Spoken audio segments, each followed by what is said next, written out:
What's up guys, welcome back to Ndow Creative Video channel where you can learn awesome and incredible ideas on how to make DIY stuff. So in today's video I'm going to be showing you guys how to make your own YouTube play button, because I've just recently hit 1,000 subscribers, so I thought that it would be a good idea to make myself a YouTube play button.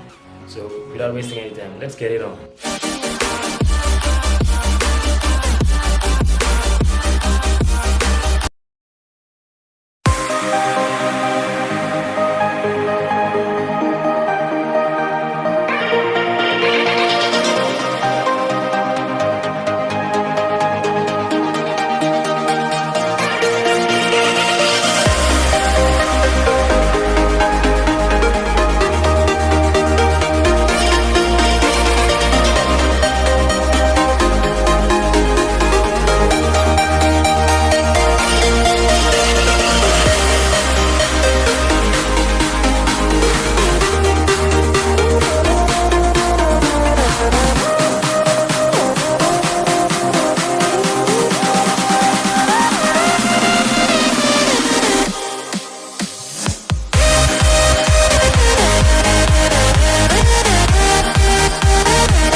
So that was it, guys. Thanks for watching my video, and if you really enjoyed, you know that you'll leave a like and comment your thoughts in the comment sections below. So this was the YouTube play button that I made. I think it's pretty awesome. As you guys see, I made it using the PVC pipe sheets. So if you are new to this channel, consider hitting that red subscribe button, and I want to thank all my subscribers for subscribing to my channel. It really means a lot to me, and I won't let you down because I got a lot of cool contents coming for you soon. So hit that red subscribe button and click the notification bell so that you'll be notified. So I'll catch you guys in the next video. Peace out.